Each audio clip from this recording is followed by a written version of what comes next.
All right.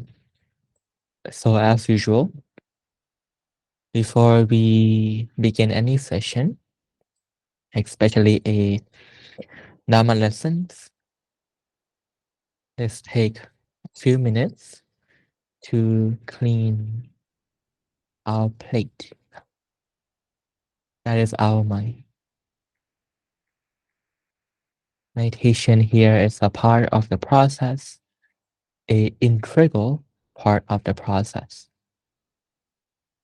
We find that when our mind peaceful, calm, is ready to take on whatever task lies ahead. It is taking the time to prepare one of the most essential and most important tools that we have in dealing and participating in any activity, and that is the mind. We start off by ordering the mind, recall it back to ourselves, allowing ourselves to know, to be aware of ourselves. Our mind is the tool that we use to be aware, to perceive, to be in the know. So once we brought it back to ourselves are known.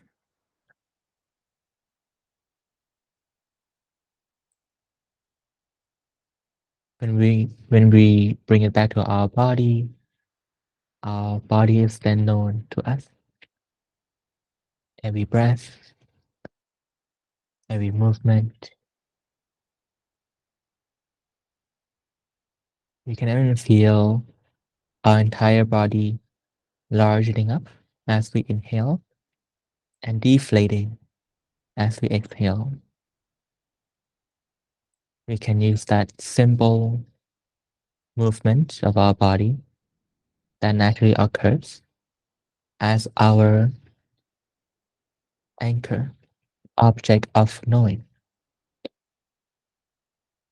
Watch as the body just moves by itself, like looking in awe at a baby sleeping.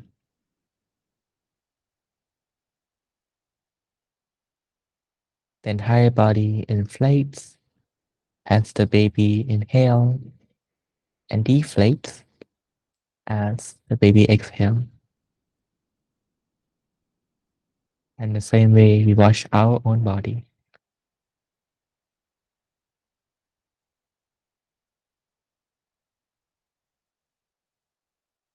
You notice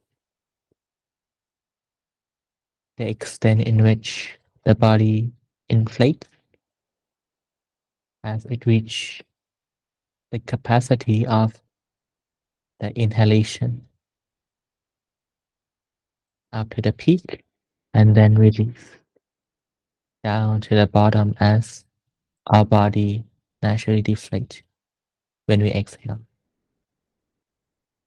We are just a bystander, a mere observer to the already existing phenomena that happens when we exhale and inhale.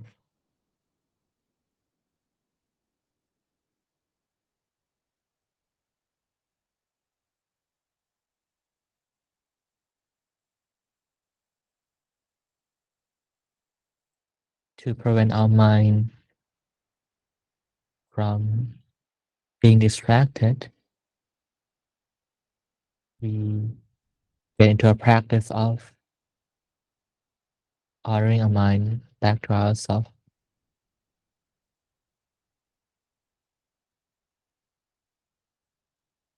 We can choose to do nothing, but only after you order your mind to be with yourself, so that you are aware of something of yourself. By doing nothing afterward, you are not changing your object. not doing anything, not reacting as experiences unfold. But before you can do that correctly, it is vital that you order your mind to be with yourself so that we can know clearly in what we are aware of at this very moment. And we remain like that, doing nothing. That's what doing nothing really means. Nothing but observing. No additional action to be made afterwards.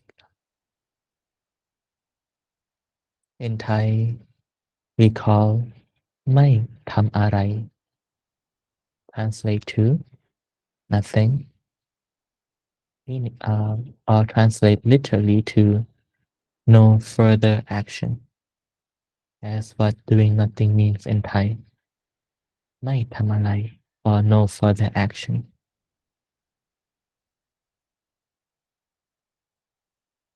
We order our mind to ourselves, be aware of our body, and do no action afterwards, meaning nothing.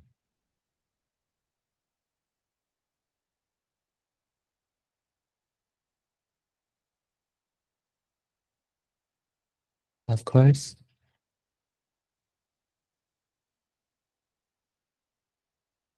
only when you are able to do that easily that it becomes viable and feasible.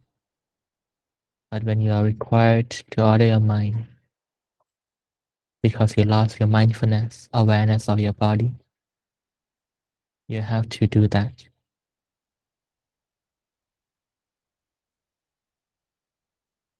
Bring the mind back.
Bring the mind back to yourself so that you can be with yourself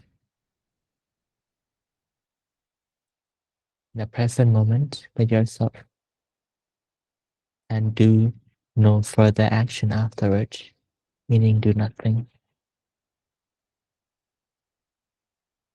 You find yourself remained in awareness and continue to be aware of yourself.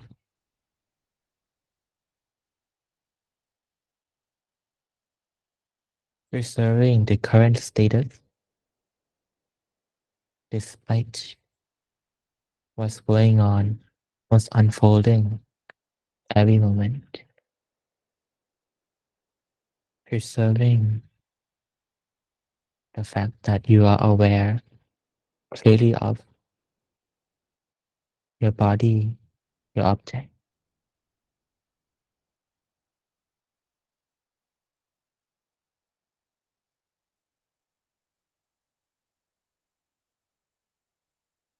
Just like a hero who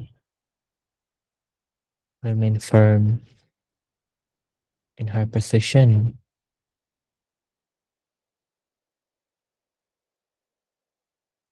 despite opposition and force, she maintained her status, still standing tall, brave and strong. Sometimes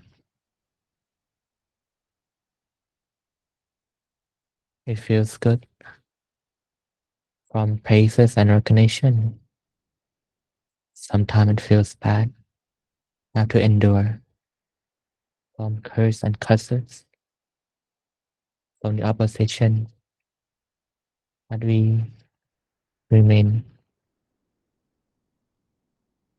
tall and standing.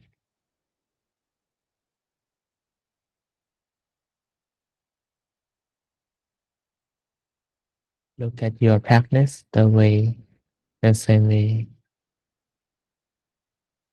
apply to your practice the same way we understand the story. Allow your mind to know about yourself. Message.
And now with our mind still and subtle, we can gently open up our eyes.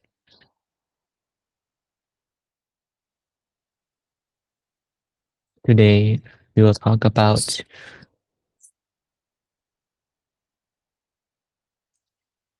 case study, a case study of a, a life of a man facing hopelessness in in whatever they are in their life.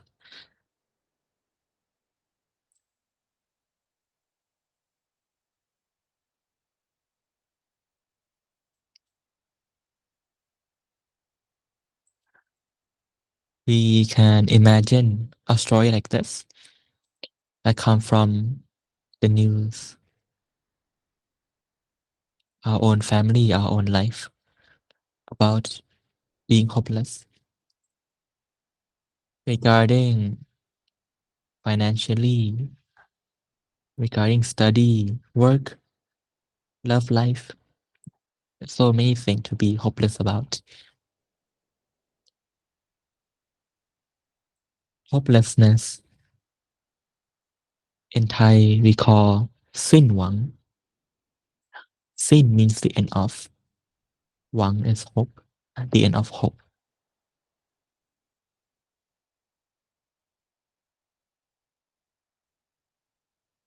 Human, every being, move forward because I have hope. I want, desire, have hope. But once the drive no longer exists, no more hope, no more reason to move forward, no more reason to sometimes even be. It is one way that the bad instinct inside us used to halt your progress, hinder and imprison you, unable to not only that it put you in a negative state, surrounded by mental and or physical pain, but it is like a piece of the puzzle that are now out of order, meaning unable to be utilized.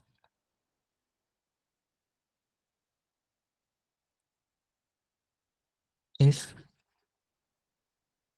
I want to assassinate my political opponent but not taking his life, what I can do is take away their power to function. It can do many ways by delegitimizing, by this, by that, many tactics that we know of.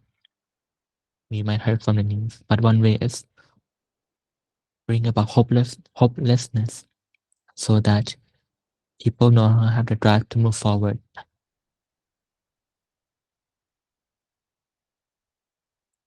What they do is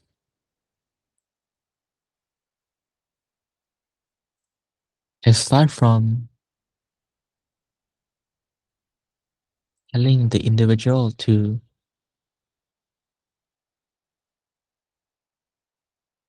consume, telling the individual to consume or be in a time and place where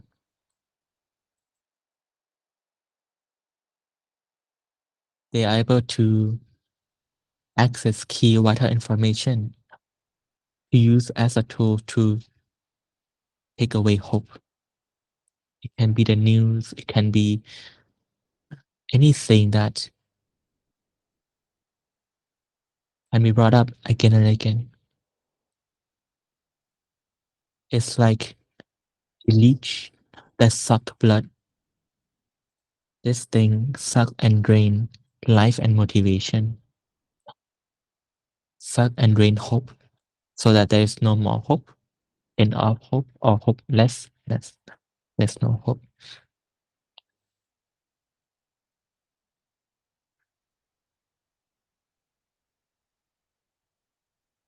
Whatever topic that suits, suits and have an impact on the individual, that is the topic that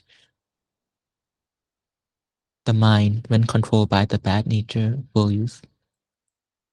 It can be about even looking back when we're young, we are hopeless. Our life are already ruined because we have a bad haircut. We don't want to go to school anymore. My life ruined because I have a bad haircut today. Now I'll doesn't have my sneaker because my mom washed it now without telling me or something like that. We no more hope. Done, gone. Don't just stay in bed. Later on in life, it can be about job prospect, can be about love life. Oh, I have no. She doesn't love me back now. It's all hopeless. My life's gone. Every stage, you find that no matter what the headline topic is, it serves to suck and drain the hope away. And it starts that over time by bringing it up, bringing it up, bringing it up, and engaging to the individual by thought that they didn't think of. Bring up a topic. The Buddha once taught the monks, he taught them clearly that you are never one but two. Even when you venture to the woods, the forest, the cave alone, you are never one but two. Listen clearly now. Even though you venture to the cave, the forest, the woods alone, you are never one but two.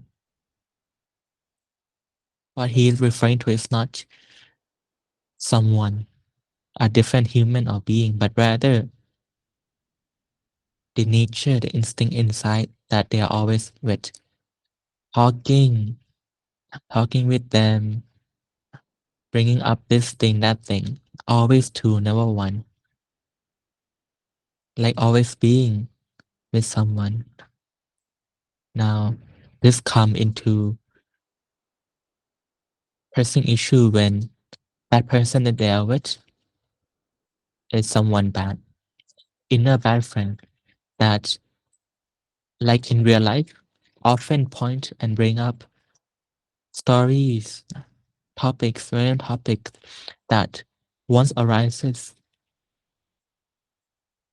the effect and outcome are clear and apparent that they have to endure, easy to endure, uh, have to endure and or difficult to endure.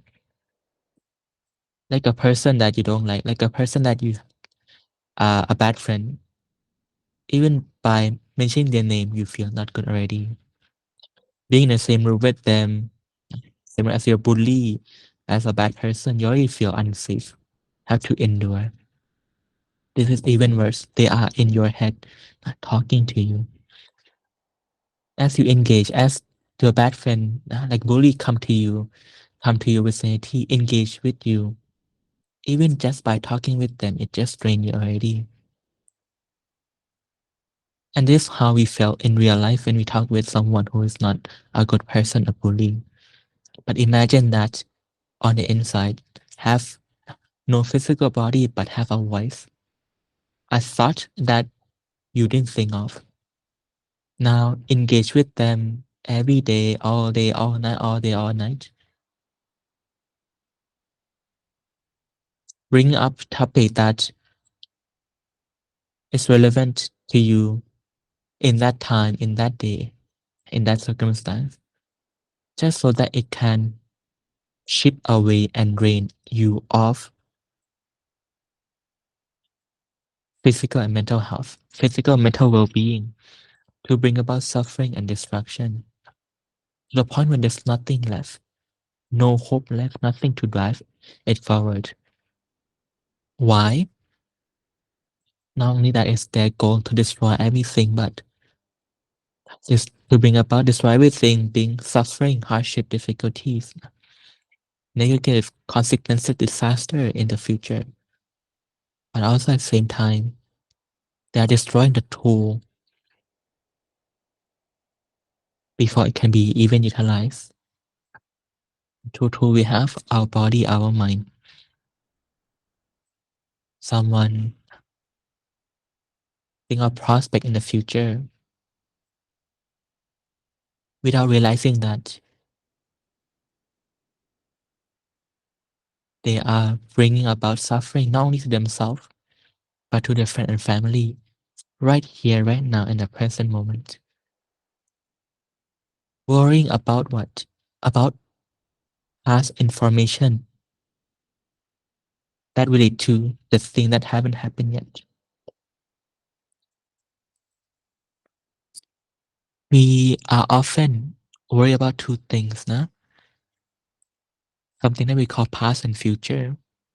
But what we don't realize is that past is just past information.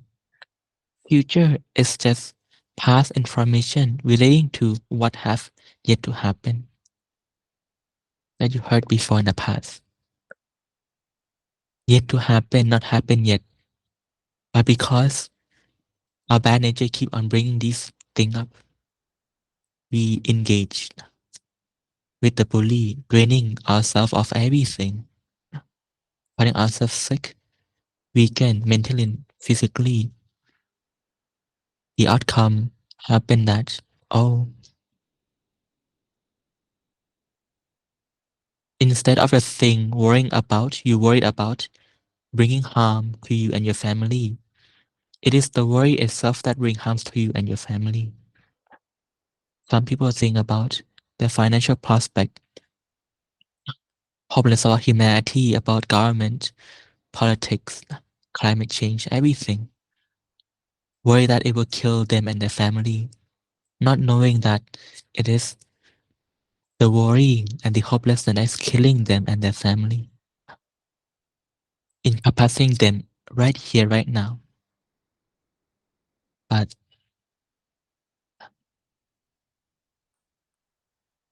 and what is the result? Apart from suffering at the present moment and also bring about worry to their friend and family, they are also continuously bringing up bad energy to worsen the condition. Not only that, but they prevent themselves from being of any use. Imagine racing as a team, competing as a team, just by the prospect of falling behind and the prospect of potentially losing, even though the battle is not done yet. A army on two different sides, two different countries, a king on both sides riding the elephant to battle, of course from Eastern world, riding elephant to battle. Even if the king have tens of thousands of men, army, as long as the king haven't given up, the battle have not yet lost. Even if the king is the last one standing, the battle have yet lost. But if the king give up, even before the battle starts, the battle is won by the opposition.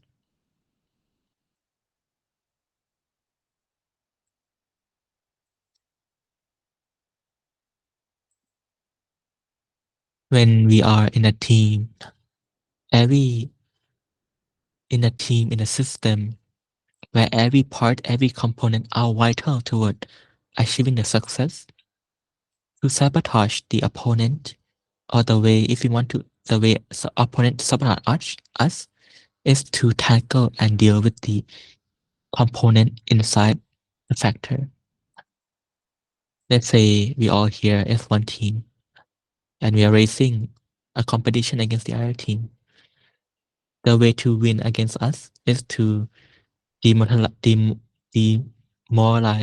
each and every one of us in the meeting. One person gone, me as a team leader lose one person, lose one resource to bring about the outcome that we want. Take away two people, hinder the team more.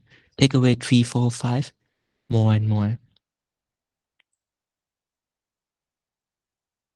We are all valuable resources of the good nature, the good instinct inside us. The tool that we have, our mind, our body, are precious, as it is a vital tool that enable us to do good. But we, without knowing, without realizing, destroy our body, our mind in various ways. From the norm, the culture, the thought thinking views all come from inner bad nature. Even to this day, different views point, different activity that destroy body and mind are prevalent, popularized, and encouraged, all for destruction of this vital tool that can be used for something better. Therefore, without knowing this, we are we are being incapacitated without knowing and using the topic that you're hopeless about, worry about as an excuse to bring about the current result right now. And that is what we have to be clearly aware of. Maybe some advice on how to best like treat someone who is unable to win, like who is so used to taking these voices as their own and maybe has a lot of unknown or like a lot of pollution that can be used by the voices. How do you best treat someone like in a because like just telling them that what you just said, it's like they can't hear you really, and when they're not ready, they actually can't hear it. So until they're there, how do you best like support someone? I think that's the better word there. Like, how do you better best like support someone, treat someone who is still like uh who's like so that they at least can like continue walking on their journey, even though Mm. they might not be at the point where they can really understand what you just said. The one, those who are imprisoned behind bars, physical or mental jail, or bars.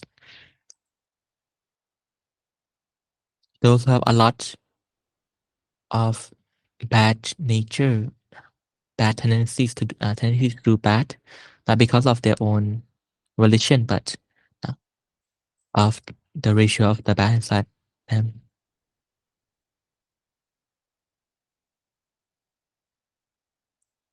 They cannot get out of that alive as their bad will, as long as the bad is controlling them, will perpetually go down and down and down. It's like monopoly. You buy land and more land and more land until you earn so much money that the other two player cannot pay you anymore, and you win. Buy up more space and everything.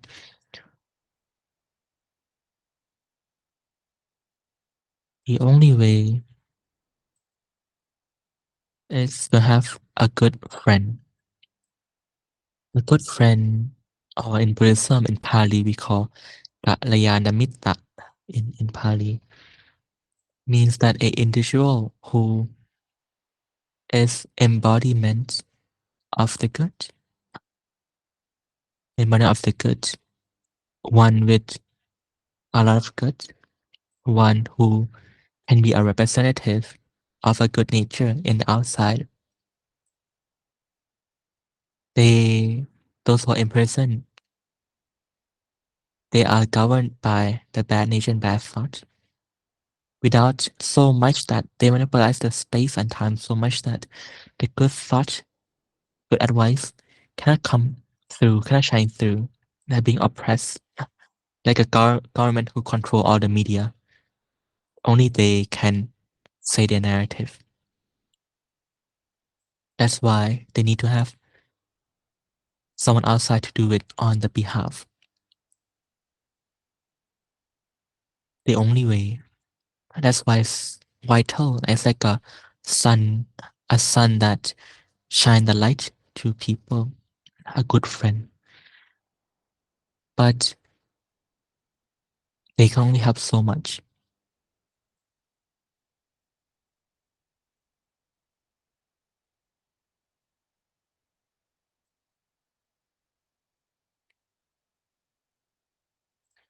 The bad inside everyone who's prison, they will have to do what they believe is right.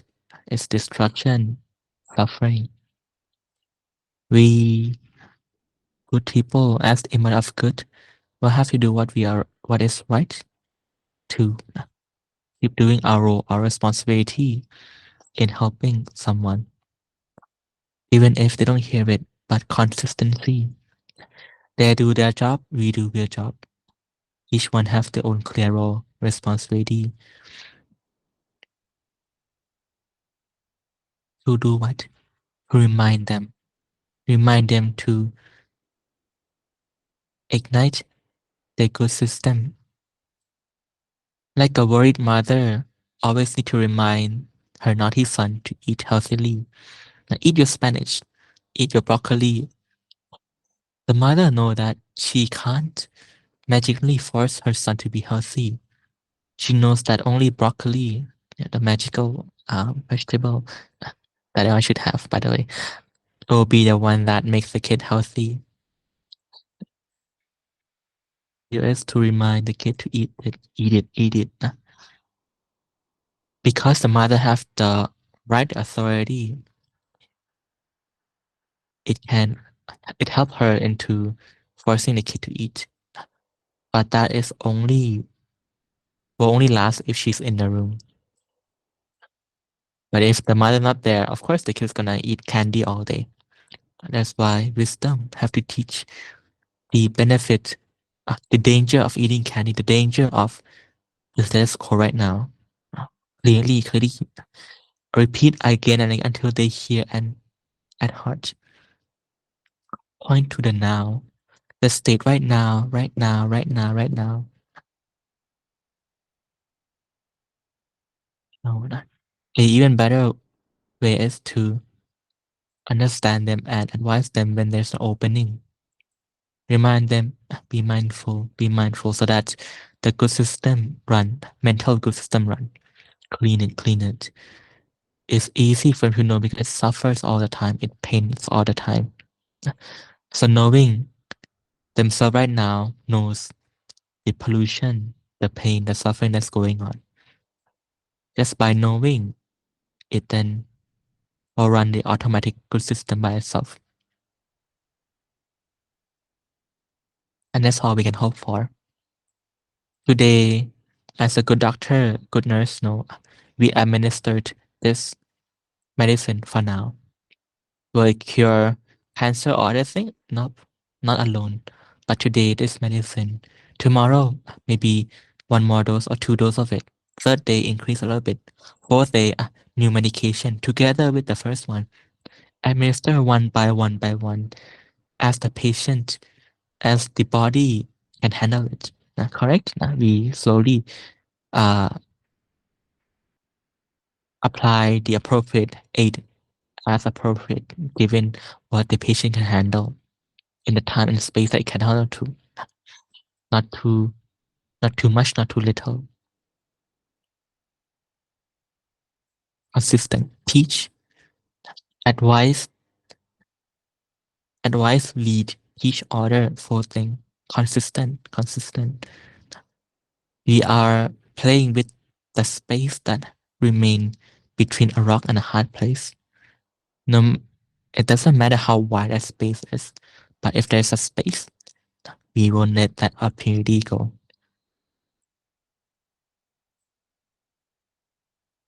Don't worry.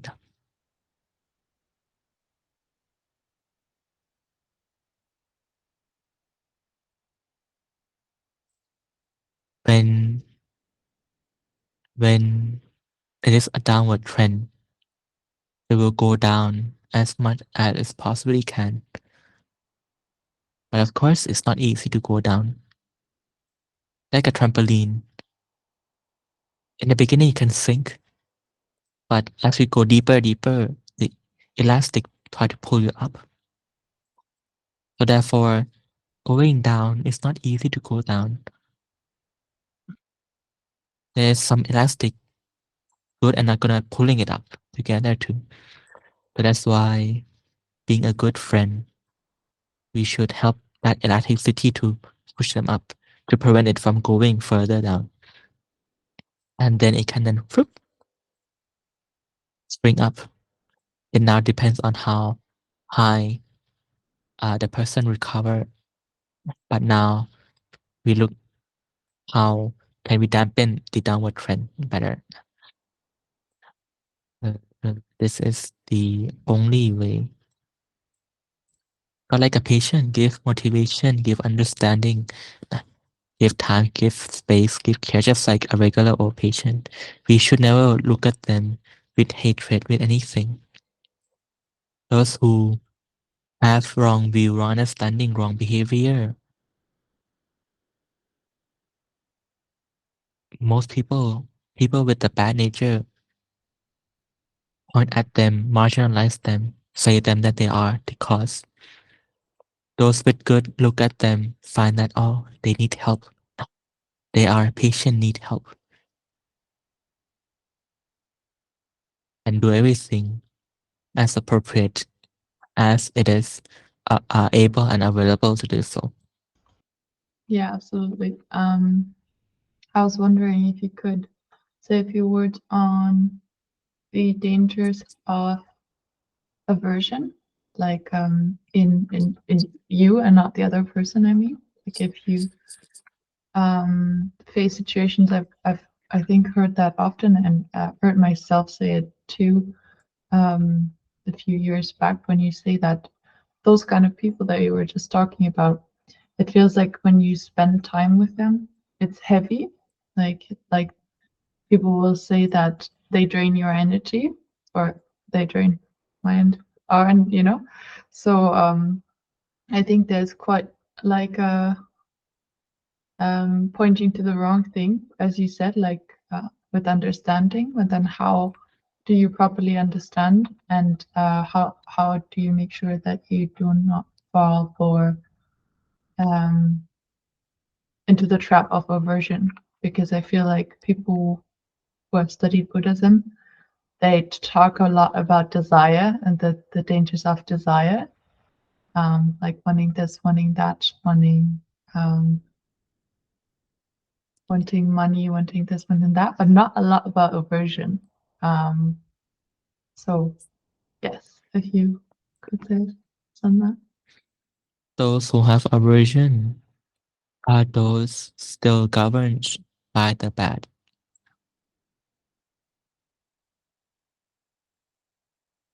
able to be governed like that because of not knowing and knowing wrongly, don't understand, don't know, or misunderstand, known wrongly, forcing them, building up the feeling inside, sometime being using excuse of I'm helping you, I'm advising you as a reason to go and combat them, fight with them, seeing a opposition, a enemy, someone in combat. You're only in combat when there's a opposition to combat with. When there's no opposition, there's only friendlies. Friendlies doesn't mean allies, but you're not fighting with them. But the good will find that they are allies too. And when we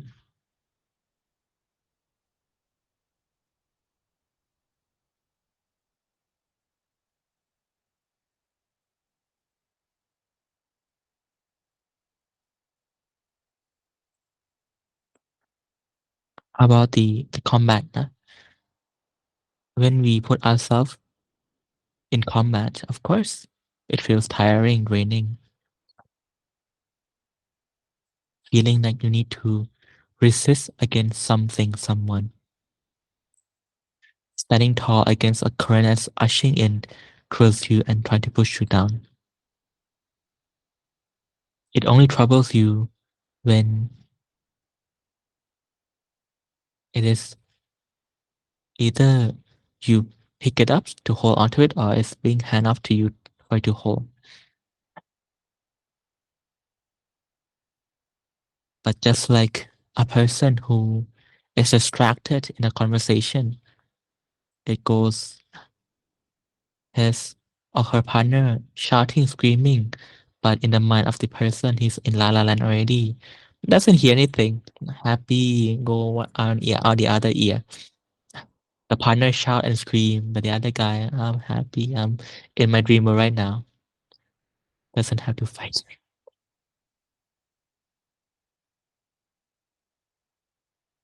We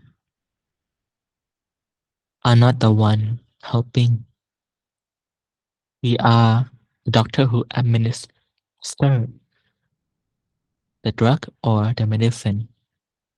That drug, that medicine are sometimes advice, sometimes a wording to lead them, sometimes ordering them an order, sometimes a teaching. It is the information that does things to them. But if we find that the patient doesn't want the injection, doesn't want to take the medicine, what can we do? We can't do anything. Not because the patient doesn't want to, but not time yet. Still being controlled and everything. In Thai we call จนปัญญา จน means poor, ปัญญา means wisdom. Poor means lack of good thing. จน means a lack of good thing or poor. So lack of any wisdom. So therefore, my wits end. I'm no longer have any wisdom to solve this problem anymore. So we let go. Let go not because we're abandoning or neglecting, but we know that at this present moment, it is unable to. So therefore, the time and resource that we have should be allocated and invested in something that able to bring benefit and value, be it come back to study and learn yourself or helping other people who can for now. As long as we're still listening, having wrong view, allowing us to see other person competent or somehow responsible for them, then the role, responsibility, entitlement come to your hand, to your shoulder, draining you. Goes back to the story of a guy in a car crash, or sorry, having to fix his car. Instead of lifting up the car himself, feeling heavy, he used the car jack to lift up the car. The tool is the one that does the heavy lifting. So therefore, we are just a doctor who have to know what pill to administer, how to administer them. If it doesn't work or the patient not receiving, then we say, nothing that we can do. And look at them with understanding. Why are they not administering the medication? Who's the one behind the control? We can understand them by understanding our own mind, our own self. That's why people say, before you put yourself in other people's shoe, now put yourself in your own shoe first. No, in Thai. To understand something, we say the word เข้าใจ เข้า means to enter, ใจ means mind. To understand is to enter the mind, enter the heart of marketing. So understand marketing. The lot of doctor study, doctor study.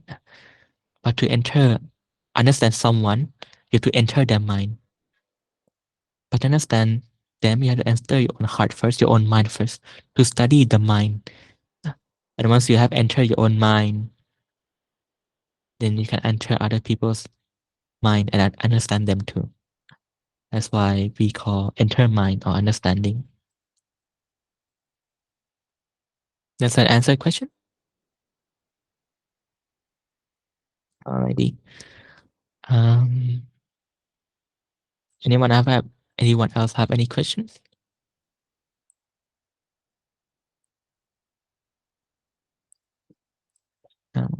People who are hopeless now, they don't know that they're being tricked. That's the issue. Don't know that they're being tricked. Bringing a topic that have relevance to them, have power, have authority to them, to be a tool used to degrade the quality of their mind, their body, degrade until there's nothing left. And then not only that, the individual had to suffer, but they waiver the right to do any good use. of it. And therefore, the thing that destroys them, kills them, it's not the thing that they are worried about, but it's the worrying that is the culprit here.